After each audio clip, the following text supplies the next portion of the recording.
Oh bien.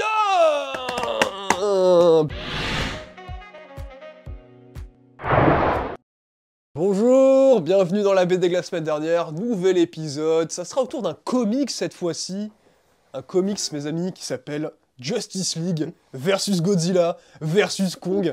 Alors, ce petit bijou du 9e art est réalisé par Brian Buccellato, je vais très mal les prononcer les mots, Christian Duss et Tom Denerick. C'est aux éditions Urban Comics, la couverture est juste ici. Et sans plus attendre, je laisse Axel nous dire de quoi que ça parle, cette BD assez rocambolesque. Ça fait longtemps. Coucou tout le monde. Alors, de quoi que ça se parle? De quoi que ça se parle? Justice League versus Godzilla versus Kong. Tout est dans le titre.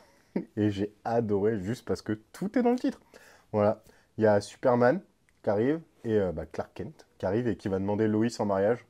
Quand tout à coup, Godzilla arrive. Mamma mia! Combat. Superman décède.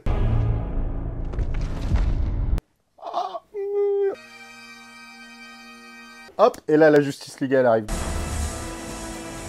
Bam, bam, bam, bam. Et en fait, il y a Lex Luthor qui, par je sais plus trop quel cheminement, se retrouve propulsé dans la dimension de Godzilla, King Kong et tout. Et là, en fait, avec une pierre de téléportation tenue par un autre méchant, hop là, tous les monstres, ils arrivent chez nous, quoi, en fait, dans le monde de la Justice League, quoi. Et puis, bah, ça se tape. Voilà de quoi ça parle.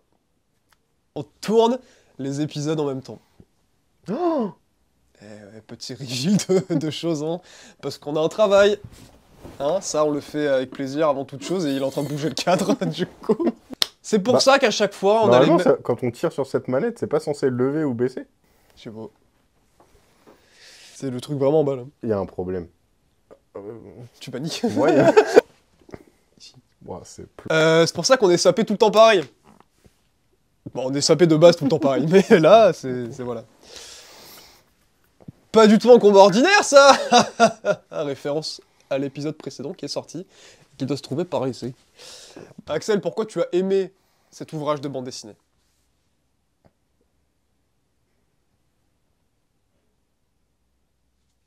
Oh. C'est vrai que c'est un peu étrange comme choix de BD de rentrée.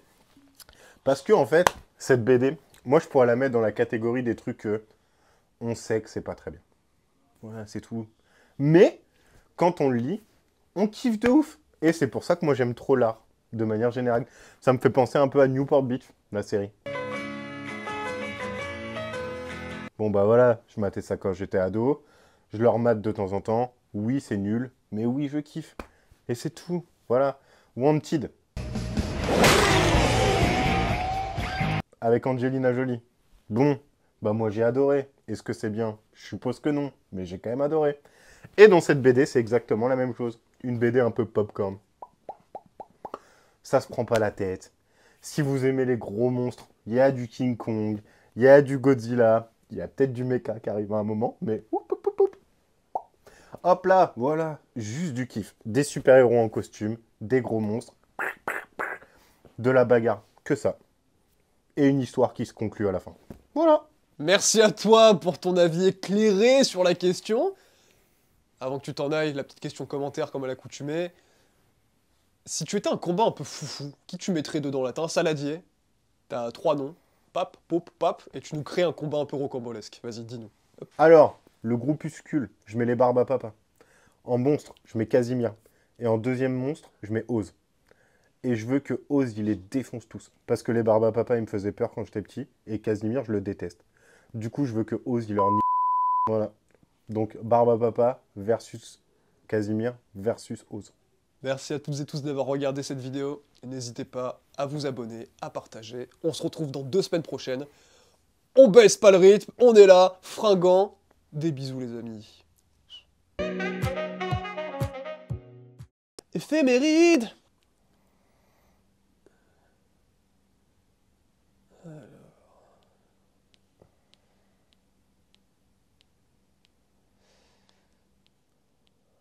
Si je vous dis Et là, Nico, il incruste le générique, parce qu'on s'en fout des droits.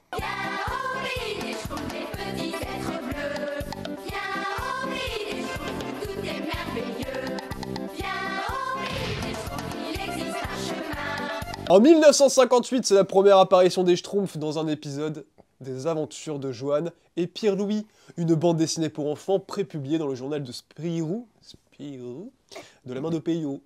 Voilà, pour une fois qu'un éphéméride est rattaché à ce qu'on fait à la base. Hein?